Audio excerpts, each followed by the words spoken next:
Hi, I'm Geoff Walker, and I'm a broker with Marketplace Sotheby's International Realty. I am focused on helping buyers and sellers get into their hopefully dream homes and sort of navigating this exciting and challenging market. A little bit about me: I have a background in sports, entertainment, corporate, and the tech worlds, and I have some entrepreneurship background as well. I've been married for about 34 years, and I have 3 children who are also all married, and I have one brilliant grandson in Texas named Louis. I'm really happy to be here today with Matthew Lord of New American Funding, and I'd really just like you to tell everybody a bit about you. Absolutely. Thank you, Geoff, for having me, and a pleasure to be here. I've been in the mortgage business about 23 years, hard to believe. Most recently, I was with Cross Country Mortgage for the last 6 years, and I've been with New American Funding since the beginning of the year. Okay. And just love the platform that we have here at New American Funding, and the service that we can offer our clients and as well as your clients, and just here to help in any way that we can. I've been married for going on 16 years. Nice. I've got 2 boys. They're going to be turning 12 and 14 this month. Nice. And we are heavily into baseball right now. Both my sons play, and thoroughly enjoy being there. I get to coach my youngest on his Little League team, which is so great. That's great. Absolutely love that. Awesome. Well, thanks. Thank you. Thanks for being here. Today I want to have a conversation with you, a mortgage expert, a great guy, and to help me and others sort of understand the nuances and opportunities around getting a mortgage in this market. I'd also like to ask you a few off-topic questions to get to know you a little bit. Oh, great. Is that all right? Love it. Okay, yeah, cool. Well, let's start with a general question about the overall market conditions these days and how they relate to getting a mortgage to buy a house or a condominium. What are we seeing out there in the spring of 2024? It's a bit crazy right now. There's not a lot of inventory out there, and the buyers that I am working with, there's a lot of competition on all the homes that they're interested in. So I'm just telling them and just asking them to be patient, trust the process, trust me, trust their agent, and we will get through it and get them under contract. Rates are a little bit crazy right now. We're waiting for the shoe to drop per se, I guess, and hopefully see some lower interest rates in the future. But people that are able to buy now and able to lock in that home price now will be able to refinance that home down the road and save money with the interest rate, once the rates do drop. That's great. So there's a little something for everybody out there. I too am seeing what you're seeing in terms of, people not sure if they should get in. Is it the right time? Will it ever be the right time? Nobody wants to make the wrong decision. No. Nobody wants to take a bet that they think they're going to lose. So working together, we can hopefully guide our clients to those kinds of right decisions for them. So what advice would you give someone that's looking to buy their first home, and what are some of the tips and tricks and some of the pitfalls they should avoid when it comes to getting their ducks in a row, getting their finances in a good place to make that lending process go easy? Absolutely. Get pre-approved. You don't know what you can afford until you go through the process of the mortgage pre-approval. Mm-hmm. There's no cost or obligation to them. It's just kind of creating that foundation for their financing so that, 1, they know what they're approved for, right, and 2, make sure that they're comfortable with the payment. We can go up to a 50% gross income to their debt-to-income ratio, which can be costly for somebody that, maybe going to the higher level of their approval. But we always want to kind of know where their ceiling is. In this market, if you're looking at a $500,000 home, you might want to start looking at a $400,000 home, because by the time the offer review date or, the home comes on the market, that price might be escalated, and to be able to afford and to be able to get that, obviously you want to know, what your monthly payment is and what you're approved for. So what about the clients and their own personal finances? Are there things that they should or should not do? They decide to go and look for a home. They get pre-approved for a particular number. They now have a range that they can look in. What are things that they should or should not be doing with their own personal finances during this process, during this time frame in which they're looking and before they put an offer in? I think my biggest thing is, self-employed borrowers or people that own their own business. We're right kind of on the heels of tax taxes being due. Yep. So anybody that is self-employed, file those 2023 tax returns so that we can use that income for their qualifications. Some people like to extend or, maybe not file their taxes on the 15th, depending on their business and, maybe the amount of that tax bill. I would advise them to maybe try and file sooner so that we can use that income, especially if 2023 was a great year. Okay. Because with self-employed borrowers, we do take a 2-year average. So we would be using 2023 and 2022 for that income to be able to decipher, what they qualify for. Gotcha. Credit is another huge component of the pre-approval. So knowing where their credit is always something that I always suggest for them. Being that, you can go to Credit Karma or annualcreditreport.com to be able to get a free credit report once a year, knowing where your scores are. A lot of the times there might be something on there that they might not even be aware of, and taking, the extra steps involved and taking care of that early on is going to help them with the pre-approval process, because a lot of the loan programs that we offer are so credit score driven. We want to make sure that they have the best credit score available so that, they're going to qualify for the best financing. That makes sense. So would you advise someone to then, after they've gotten pre-approved, before they buy a house, to go spend a lot of money on their credit card or buy a new car or something like that? No, those are definitely the don'ts. Okay. Yes, whenever you're in the process, don't open any new credit accounts. Even if it's like a 0% interest and you want to buy a washer and dryer or a couch, wait until we close that loan. Right. Because that could hinder their approval if that pops up on the credit report after we've already gone through the pre-approval process. Great. So if you have maybe some sort of a HELOC or something on your current home, for example, that will get paid off during the escrow and closing process. Yeah. But what if you have credit card debt? Yeah. Do you recommend, if you have the cash, do you recommend paying that down or paying it off if you can? It just depends on their financial situation. If they'd be using like their funds from the down payment to pay off those credit cards, I might not advise for them to do that.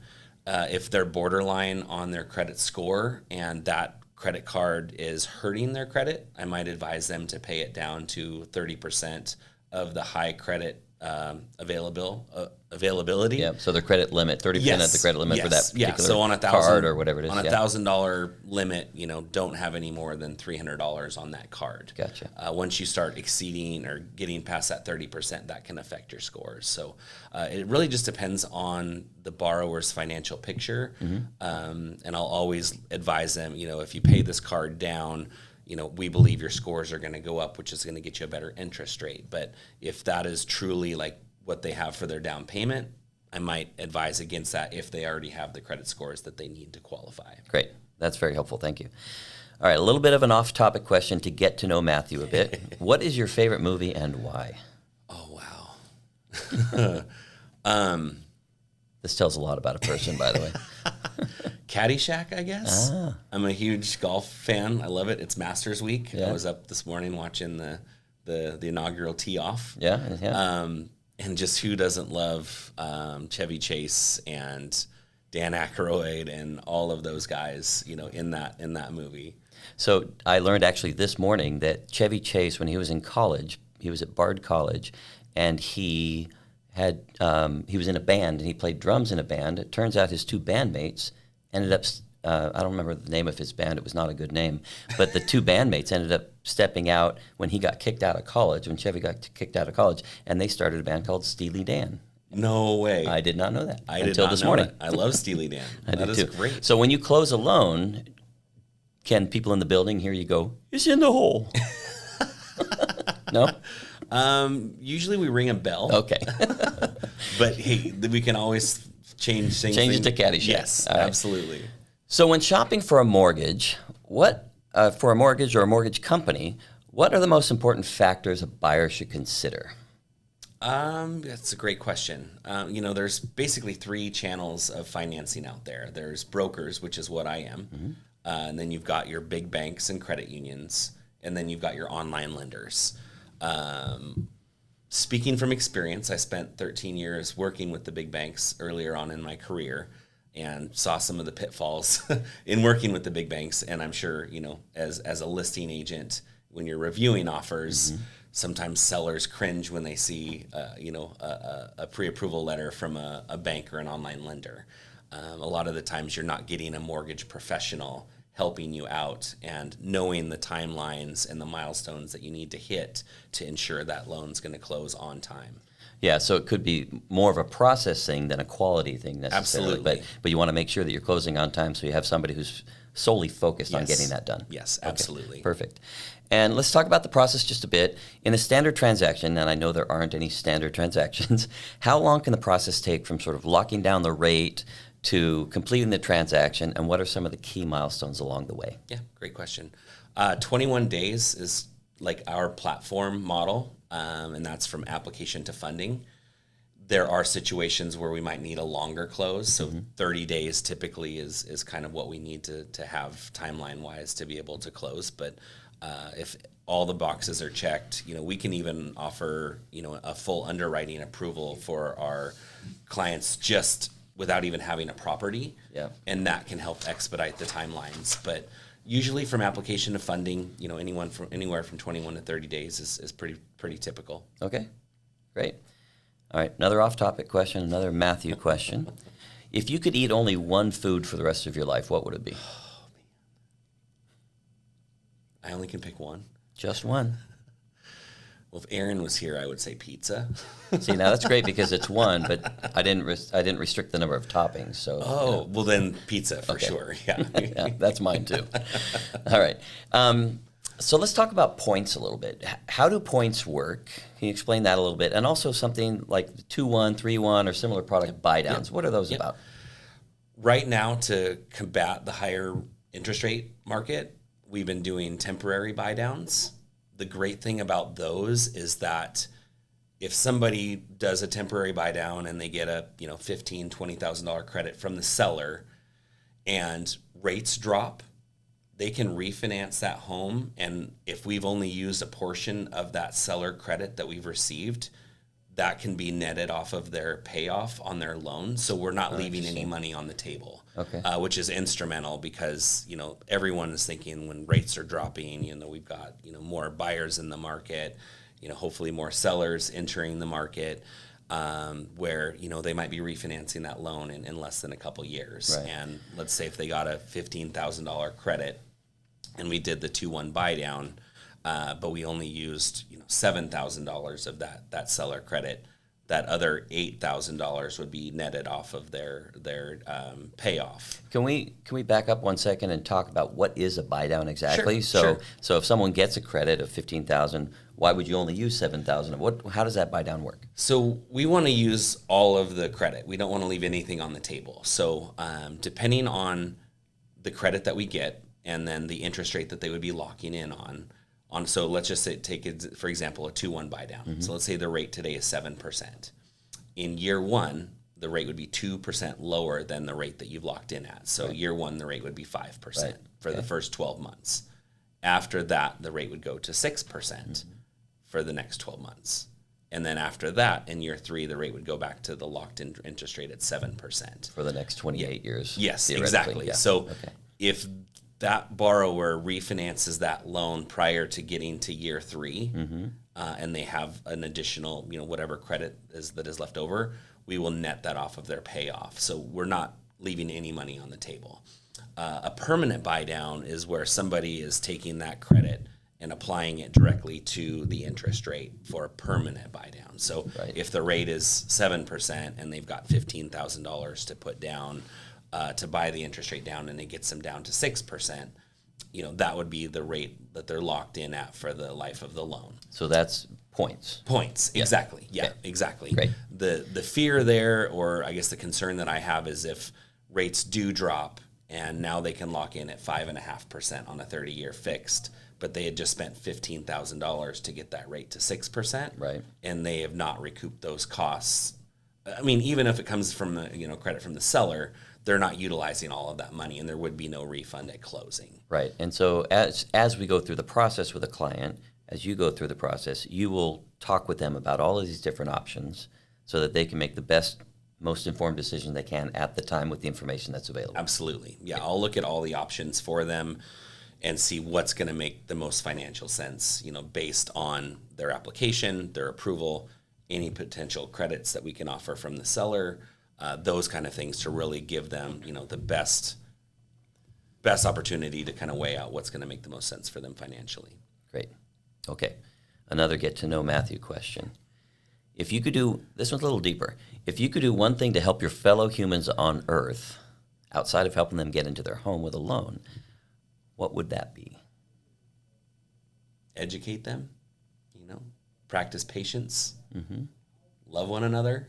I like that. We're in an upside down world these days, and I feel like there's not a whole lot of love out there. So, Well, if there's anything I know about Matthew Lord, it's he's a very kind man, and I appreciate you as a business partner and a friend. So, so that was a great answer.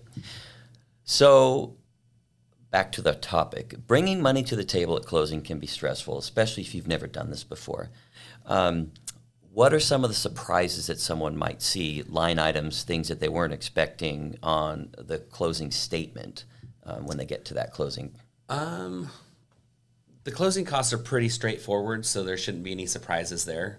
We're so heavily regulated that we disclose all of our fees up front. So outside of the mortgage specifically, there are other things in the closing statement. Can you talk to any of that? Maybe Sure. prorated taxes and things like that? Yep, absolutely. The prorated taxes is obviously a big one because, you're not paying the whole 6 months worth of property taxes. You're starting from the day that you own until when those property taxes are due. And so on the settlement statement, there'll be a proration for the buyer for what their portion of the taxes are. But then if you look on the seller side of the statement, there's the taxes that they're paying. So they're not getting hit for, a full half a year worth of taxes. They're only paying for the taxes from when they close up until when they're due. And so that's true for HOA and any other assessments or anything else that might be there.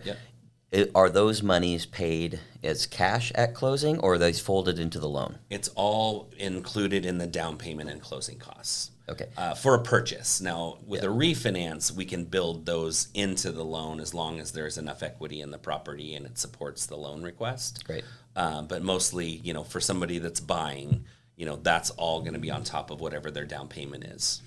And is there a standard calculation or formula that someone can sort of, even if it's general, to see what their closing costs are going to be, minus any major assessments or anything? So is it 8%, 10%, 12% of the sales price, or of 3%?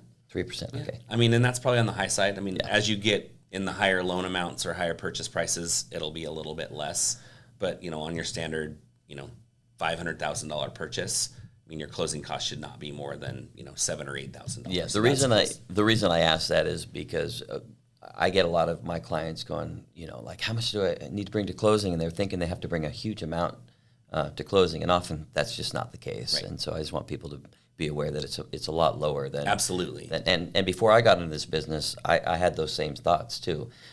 So it can be less daunting. It usually is less daunting than I think what first-time buyers normally expect. Yeah, absolutely. It's a huge financial decision, one of the biggest ones that they'll make in their lifetime. So sitting down with them and kind of going over all of the line items and closing costs on top of their down payment is what I've always built into my business so that there are no surprises. Perfect. Thank you. All right. Another get to know Matthew question. If you were trapped in a bank ATM vestibule, a la Chandler and Friends, did you see that episode? Yes, I love Friends, yes. With which celebrity, world leader, or prominent figure would you want to be trapped, and why? Michael Jordan or Tiger Woods, I guess. I grew up a Michael Jordan fan. I buy Michael Jordan's shoes. As a golfer, I've just been amazed at what Tiger Woods has been able to do in his career. Yep. But that would be an amazing opportunity. I would probably pull a Chandler Bing and do what I can to talk to them and get as much out of it as I could. What are the chances that you would actually be wearing Jordan shoes at the time? It depends if it's raining. Okay. All right. I've got a lightning round here. Okay. You ready? Let's go. Okay. What are today's rates? April 11, 2024. 7.25, 30-year fixed, Okay. with an APR of probably 7.5. All right. Coke or Pepsi? Neither. Neither. Okay.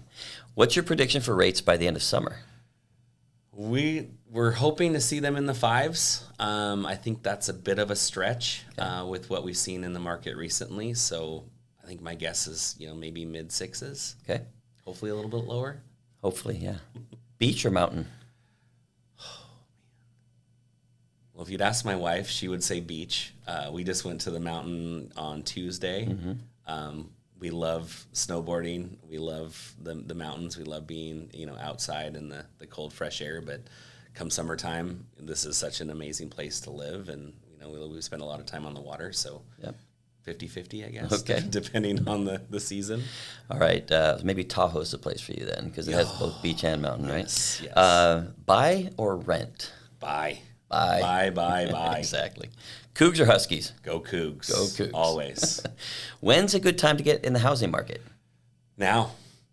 Exactly. I can't stress the importance of being able to buy that house now, because you're locking in that sales price. We live in such a very insulated area where there's so much job growth and opportunities and a shorting in housing. We're not going to see that bubble that everyone talks about.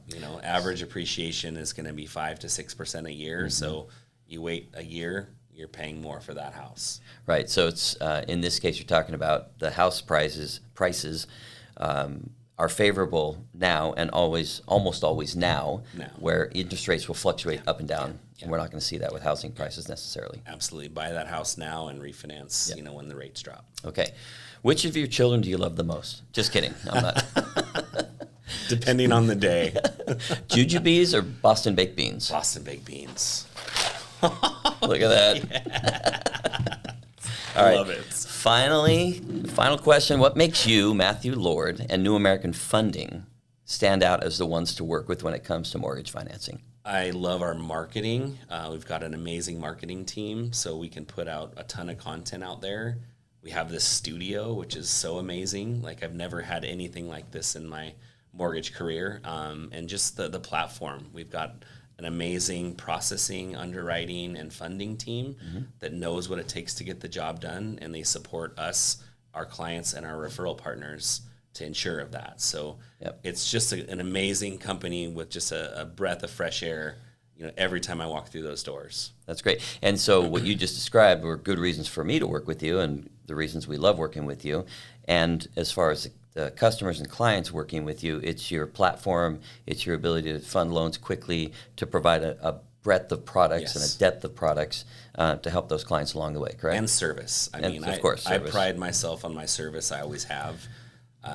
So banker's hours don't exist in my world. If it's 7 o'clock on a Saturday, I'm answering the phone if we need to get a pre-approval on an offer that's going in. Evenings, weekends, even holidays. You can always contact me, and I will always be available for my clients and my referral partners. Even if you're at the beach or the mountains. It's amazing. We can work anywhere these days. I know. It's pretty. I have called you when you were on the mountain before. I know that. So, well, I appreciate your time. I appreciate your insight. I appreciate you being a good sport. I want to thank you all for watching, and please reach out to me or to Matthew with any questions or opportunities. We'd love to work with you. And if any of you are, have people, friends, coworkers, or whatever that are looking for a mortgage lender or someone to help them in buying or selling a house, we would love to work with you, and we really appreciate referrals. So thanks so much. Thank you. Thank Geoff. you. Thank you very Appreciate it. much.